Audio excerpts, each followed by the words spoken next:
여야 의원의 눈으로 들여다보는 민심 여의도 레이더 시간입니다. 오늘은 여당 레이더 국민의힘 유상범 의원 만나보죠. 어서 네, 오십시오. 반갑습니다. 어제 당무감사위원회가 결과 발표했습니다. 예. 이런 날은 당이 좀 술렁술렁한가요? 분위기가 어떤가요? 뭐 기본적으로 비공개이기 때문에 예. 뭐 의원들 자체는 뭐 크게 저기 뭐라 그러죠? 그거를 뭐 술렁거리거나 뭐 거기 크게 흔들리지는 않을 거라 생각합니다. 다만 예. 근거는 찌라시가 지난 주말에 이제 발표되면서 음. 아무래도 그 지역구나 의원들 입장에서는 좀 아주 불편한 마음은 있을 수밖에 없겠죠. 그러니까 지난주에 그 찌라시가 네, 굉장히 뭐라고요? 적극적으로 놀았어요. 아주 그렇죠. 예, 명단이 그냥 22명 명단이 딱 실명으로 돌면서 이게 뭐야? 이제 뭐 언론계, 여의도 이런 곳에서는 많이 술렁이었는데 그 찌라시를 만든 사람을 보면 굉장히 사람이 예. 그 어그로를 끄는 방법은 알아요. 어그로꾼이에요? 예, 제가 맞은 두 분 제일 위에 있는 분이 이제 저희 사실 탈당을 하셨거든요. 어제 제일 위 두 명이 누구? 예, 아, 예. 특정인을 거명한 아, 그런데 그러네요. 설명할 수가 없네요. 예, 그래서 탈당한 분인데 그분은 당연히 이미 공천 과정에 관여될 수 없는 분을 위에 올려놓고 아, 당연한 당연한 사람을 사람 올려놓고 그 다음에 이제 여러 사람 이름을 쭉 기재를 하니까 예. 뭐 마치 언뜻 보면은 정말 사실 이렇게 오해하게. 아. 근데 사실은 그 두 분이 이름이 있기 때문에 이건 말이 안 되는 거죠. 누가 만들었을까요? 글쎄요. 그래요. 근데 그 찌라시는 사실이 아니라고 당에서 밝혔습니다만 그 명단 그대로는 아니어도 TK, PK 지역의 현역들이 이번 그 22.5%에 상당히 들어갔다라는 보도는 있더라고요. 그거는 이제 과거에 저희가 보시면 20대 저희가 한 37.6% 정도 그 현역 물갈이가 됐을 거예요. 예. 21대는 거의 43%나 됐네요. 거의 과반이 됐는데. 예. 저희가 기본적으로 영남의 베이스를 한 당의 그 성격을 가지고 있어서 아무래도 그쪽에서 의원들의 교체가 좀 많을 수밖에 없습니다. 그러니까 결과론적으로 그쪽에 저희 당 의원들이 많고 현역이 많으니까. 많으니 당연히 이제 물갈이 되면 대상이 많을 수밖에 없는 거죠. 그러니까 그렇게 보여지는 겁니다. 근데 이번에 그 심의한 기준을 보니까 네. 그것은 뭐 특정 지역을 상정해서 그런 기준을 정한 게 전혀 아니고요. 다만 그 중에 기준 중에 하나를 보면 이제 정당 지지율과 국회의원 지지율 간의 차이 예. 이 부분이 이제 서울이나 뭐 중부권과 또 영남권과는 당 지지율이 좀 차이가 있지 않습니까? 그게 지역 당 지지율 기준이에요. 그렇죠. 그러면 지역마다 당 지지율이 다 다르니까 그렇죠. 그 지역의 당 지지율보다 개인 지지율이 낮으면 이거는 문제가 있다라고 본 거네요. 그러니까 지나치게 낮으면. 지나치게 낮으면. 네, 여기서 말하는 게 현저히 낮는 기준은 어떻게 어느 정도 기준으로 할 것이냐는 이제 별도로 이제 공관위에서 다시 이제 판단을 하겠지만. 그러면 영남 지역이 당연히 당 지지율이 더 높으니까. 네, 그래서 현역은 그러다 보니까 불리하겠네요. 지금 이제 영남 지역 물갈이론이 거기서 나오는 겁니다. 아, 그래서 물갈이 네. 신호탄이다 네, 하는데 그런 이유라고. 예, 그런 측면이 있는 거죠. 어쨌든 신호탄은 맞네요. 뭐 지금 뭐 20%에 대한 저희 총선 기획단에서도 마찬가지로 하위 20%에 대해서는 공천 배제하겠다라는 기준을 또 정해서 이미 공심위에 그 기준을 전달하겠다고 이미 밝혔기 때문에 그런 뭐 20%의 그 현역 의원 그 교체는 뭐 불가피해 보입니다. 20%가 넘어갈 가능성도 있습니까? 김기현 대표는 지난주였던가요? 30%도 검토하겠다라고 했는데. 20%는 아마 최하 기준으로 지금 보고 있습니다. 최하가 20%다. 네, 그렇습니다. 사실 인적 혁신의 신호탄을 3주 전에 먼저 쏜 사람은 인요한 혁신위원장이었습니다. 근데 전혀 무응답, 돌아오지 않는 메아리. 이러니까 결국 내일이 30일 맞죠? 아, 내일 모레인가요? 내일 모레까지 기다려보고 결국은 정식 안건으로 최고위에다가 올리겠다. 네. 지금까지는 권고였는데 아무도 이렇게 답 안 하면 정식 안건으로 의결하라고 올릴 수밖에 없다. 최후 통첩했습니다. 네. 어떻게 보십니까? 혁신위에서 이제 총선과 관련돼서 이제 그 주요 당직자 또는 속칭 윤핵관이라 하는 사람에 대한 불출마 또는 험지 출마를 요청을 했죠. 맞습니다. 권고를 했습니다. 예. 근데 이제 그 선거가 이제 아직도 4개월 가까이 남아 있습니다. 예.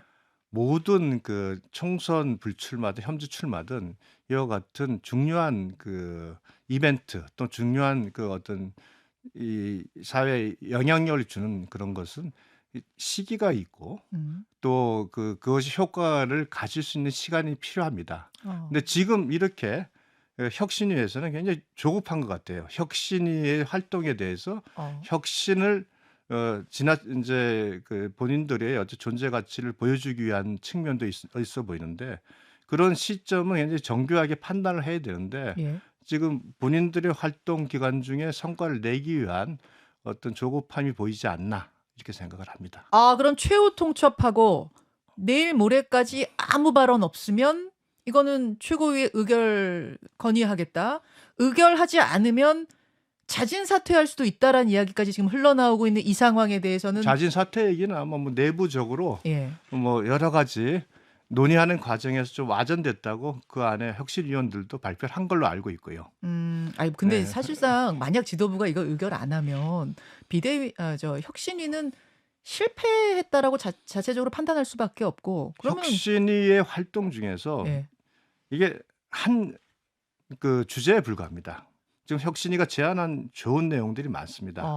특히 이제 비례대표 중에 청년 비례대표 50%를 포함시켜라 하는 부분. 이것도 굉장히 지금 논의할 부분이 많고 그 기준을 나중에 정하면은 과연 어떻게 정할 것인가 고민도 할 수 있는데 이 부분 그다음에 우리 소위 당원 당규의 불체포 특권 포기 이것도 굉장히 중요하거든요. 지금 저희가 의원들이 다 동의했지만 그러나 그것을 당원 당규에 넣을 때 사실상 우리가 민감한 당내 문제죠. 헌법으로 예. 정하는 거 아닙니까? 그럼 이런 부분을 다 논의가 될 필요가 있는데 예. 지금 그 부분은 이슈를 못 만들고 어느 순간에 갑자기 공천 하나만 가지고 그리고 특정인 부분이거든 사실상 이거 가지고 자꾸 이슈를 만들어서 혁신의 활동이 그것이 마치 혁신의 모든 것인 양 보여주고 그런 모습이 아주 지금 안타까워요. 그러면 정리하자면 이거 내밀고 이른바 이제 뭐 용태론, 희생론 내밀고 받아라 말아라 최후 통첩하는 거 일종의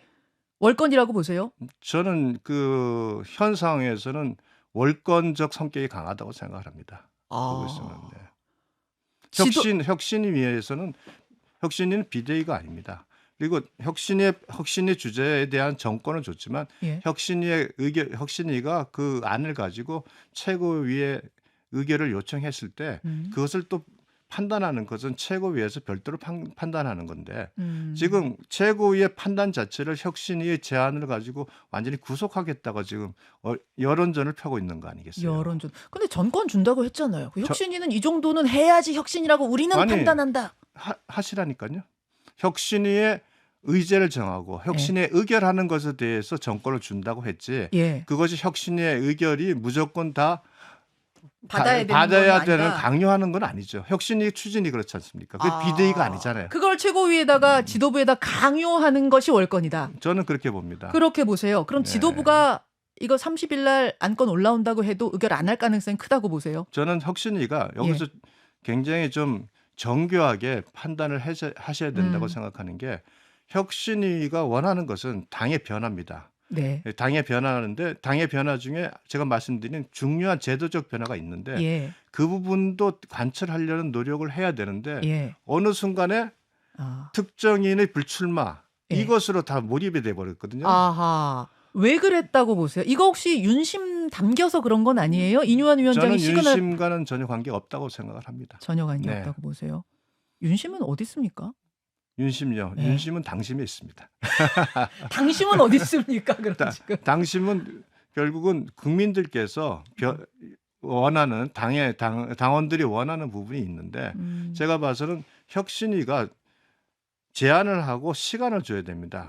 결국 총선을 상정해서 모든 그 전략적인 접근이 필요한데 지금 어떤 위주로? 결과가 나온다 하더라도 그것이 이미 내년 2월만 되더라도 이와 같은 중요한 그 정치적 이슈가 이미 다 기억이 사라져요. 이러면 뭐 혁신위가 했던 활동이 의미가 없어집니다. 그래서 좀 더 좀 세심한 그런 정치적인 정치적인 판단, 정무적 판단이 필요하다 생각을 유 합니다. 의원님의 그럼 생각대로라면은 뭐 비대위로 간다든지 이럴 가능성도 없다고 보시는 거예요? 저는 그럴 가능성은 없다고 생각합니다. 제로입니까? 네, 전 제로로 생각합니다. 그렇게 보시는군요. 네. 알겠습니다. 유상범 의원 만나고 있습니다. 어제 하태경 의원이 종로 출마 선언했어요. 네. 종로 예상하셨습니까?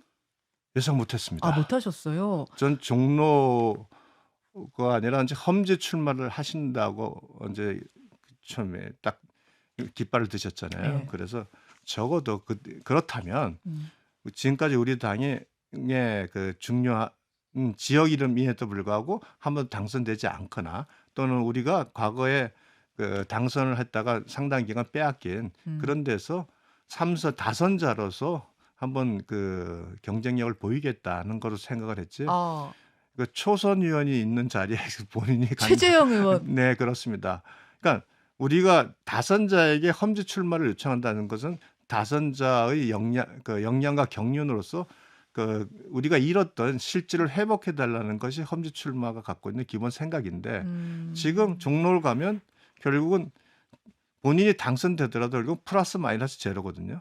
아, 제로섬 게임이에요? 그렇게 되지 않습니까? 저희는 이쪽에서 이렇듯 실질을 회복해서 플러스 완, 저쪽은 마이너스 완이 되게 네. 험지 출마라는 생각을 가지고 진행하는데 예. 여기 이렇게 종로를 가시면 플러스 마이너스 제로가 돼버리는.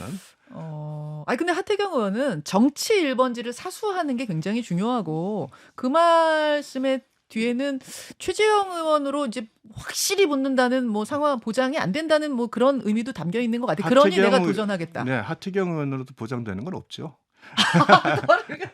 누구에게도 정치의 결과에는 누구에게 보장되는 건 아무도 없습니다. 뭐 100% 당선이 확실하다고 하는 사람도 총선 이게 네. 투표일까지는 알 수 없는 거니까요. 그냥 당하고 상의했다고 그러시던데 하 의원이. 그래서 뭐 당 대표나 뭐 사무총장 이런 분들은 아마 상의를 전혀 하지 않은 것으로 이미 언론에도 밝히지 않은 그러니까 언론에서는 지도부가 상의를 한 적이 없다라고 이렇게 보도를 하고 있고. 밝혔다는 거는 하 의원님은 당하고 했다고 하는 거면 누구하고 하신 걸? 당과 했다는 얘기를 하셨죠. 예. 당 지도부 했다는 얘기는 안 하셨잖아요. 그러니까 말씀은 인유한 뭐 혁신위원장이랑은 대화를 했다 그러는데 혁신위원장은 당과는 관계 없는 사람입니다. 아, 당하고 아니 그 관계 말은 없지는 않은데. 그 표현은 좀 잘못됐네. 그러나 당 지도부라고 할 수 없는 분이고 공천 과정에서 혁신위원장께서 무슨 그 결정권을 갖는 분이 아니니까요. 아, 그렇게 좀 유 의원께서는 잘못 선택했다고 보시는 것 같은데. 네. 뭐 종로는 사실 한동훈 장관 출마설도 돌았던 곳이잖아요. 네, 그건 뭐 정치 평론가들의 말에 불과한 거고요. 아, 네, 그렇습니까? 네. 한동훈 장관은 어디로 갑니까? 어디로 가야 한다고 보세요? 한동훈 장관은 제일 중요한 게 결국은 한동훈 장관이 지금 보여주고 있는 인지도, 네. 국민적 기대감 네. 그렇기 때문에 지금 특정 지역구에서 당선되는 게 중요하지 않습니다. 아, 그래요? 네, 저는 그렇게 생각합니다. 그분이야말로 험지에 가서 딱 깃발 꽂고 바람 만들어야 된다 뭐 이런 분들 있죠. 험지에서만 움직이게 된다면 예. 그 바람에 한계가 있을 수밖에 없고요. 그런 거. 저는 전체적으로 수도권 전체에 한동훈 장관이 그 움직임으로써 예. 큰 바람을 일으킬 수 있다고 생각을 합니다. 그러면 비례 뭐 후순위 정도 네, 뭐 이 정도 가고 전체판을 지휘해라. 뭐 한동훈 장관에게는 비례 후순위보다는 비례 선순위를 줘서 그 스스로 활동할 수 있는 영역을 넓혀주는 것이 중요하다고 생각을 합니다. 그러면은 사실 감동을 일으키기에는 너무 안전하게 가는 건 아니에요? 한동훈 장관에게 기대하는 것은 예. 국민들은 국회의원을 기대하지는 않는 것 같습니다. 단순한 국회의원 한 자리를 기대하는 게 아니라 이제 이미 대선 후보로서의 어떤 그 인식이 돼 있고요. 예. 한동훈 장관이 이제 새로운 리더십을 보여줌으로써 그 보수 우파의 하나의 지도자로서 성장하길 바라는 게 일반 이제 당심이고 지지하는 사람들의 모양 같습니다. 또 이게 그런 과정에서 한동훈 장관이 특히 3, 4, 50대의 여성들에게 굉장히 지지를 많이 받으시거든요. 그건 이제 한동훈 장관이 보여주는 새로운 모습이지 않습니까? 스마트하고 되게 세련된 모습이 있고 또한 굉장히 말을 정확하게 잘하는 여러 가지 그 모습 속에서 이제 과거에 이준석 대표에서 보여줬던 과는 또 다른 모습이 나타난 겁니다. 아. 그러니까 그래서 팬덤이 그렇게 나오는 거거든요. 아, 그래서 총선에서 반드시 험지 가가지고 뭐 지역구를 사수해라 이런 그런 분위기를 개념, 그쪽에 요청할 필요는 제 없다. 생각엔 그렇습니다. 제 판단에는 그거보다는 예. 한동훈 작가님이 갖고 있는 그 소위 알겠습니다. 파급력을 활용하는 것이 더 좋지 않나. 어제 이정재 씨하고 같이 식당에서 사진 찍힌 게 되게 화제였어요. 그 고등학교 동창이라 하대요. 근데 보통 저렇게 되면은 좀 따로따로 나온다든지 약간 이렇게 조심하는 행보를 보이는데 뭐 그렇지 않았다 해가지고 야, 이거 출마하는 거 확실하구나 막 이런 얘기도 돌더라고요. 그렇죠. 조금 아, 그나저나 이뇨한 위원장이 그 이준석 전 대표 부모님 욕한 거는 이거는 왜 그러셨대요? 그게 저도 이제 어제 뭐 전체 그 발언 내용을 봤더니 결론은 그거던데요. 이준석 전 대표가 예. 버르장머리는 없지만 그래도 가서 끌어안는 통합이 필요하다. 예. 자, 아마 이 통합의 취지를 말씀하시는데 예. 이준석 전 대표가 우리 당에서 갖고 있는 어떤 그 모습 그것을 설명하는 과정에서 좀 과한 표현을 쓰신 것 같고요. 그래서 사과도 다 하셨고. 사과는 했습니다. 네. 근데 이제는 끌어안는 역할 이뇨한 위원장이 못 하실 것 같은데요. 이렇게 되면. 글쎄요. 그동안 이제 이준석 대표와 당과의 갈등이 많이 얘기가 나왔는데 예. 지금까지 이준석 전 대표가 예. 당과 뭐 대통령에 대해서 계속 비난과 뭐 비아냥 이런 게 많았지만 지금까지 당에서는 어떤 그런 부분에 대해서 대응을 안 했습니다. 지금까지 누구도 대응을 하지 않았지 않습니까? 그걸 비난하면서 뭐 같이 그 설전을 벌이거나 한 적이 없고요. 그래서 저희는 이준석 대표에 대해서 기본적으로 당의 중요한 자원이기 때문에 우리가 어떤 형태로든지 끌어안고 가는 게 필요하다는 인식도 많이 있습니다. 대구 콘서트를 보셨잖아요. 네. 주말에. 보고 나서는 아, 신당은 뭐 확실히 가겠구나. 혹은 아직도 함께할 여지가 있구나. 얼마나 보십니까? 지금 한 30초 남았습니다. 네. 뭐 조금 함께할 여지는 여전히 있을 거라고 생각합니다. 여전히요. 가시적인 신당 창당이 제일 중요한 게 오프라인에서의 당원 모집입니다. 예. 그분이 전혀 없습니다. 연락망 모집해서 연락망으로는 신당 창당이 안 됩니다. 아. 5천 명의 당원 가입을 받아야 되는데 그 5천 명이 직접 자기 주민번호를 직접 기재하고 서명을 하는 그 오프라인에서의 그 당원들의 정당성이 인정이 돼야 되는 과정이 필요합니다. 아직도 신당 창당 아직도 신당 창당 가능성이 되겠어요라는 생각도 하고요. 아, 신당 되겠어요? 네, 라는 생각도 하고 또한 지금 현재까지도 알겠습니다. 반드시 그게 진행된다고는 저는 생각하지 않습니다. 여기까지 오늘 말씀 듣죠. 네. 유상범 의원님 고맙습니다. 네, 고맙습니다. 김현정의 뉴스쇼는 시청자 여러분의 참여를 기다립니다. 구독과 좋아요, 댓글 잊지 않으셨죠? 알림 설정을 해두시면 평일 아침 7시 20분 실시간 라이브도 참여하실 수 있습니다.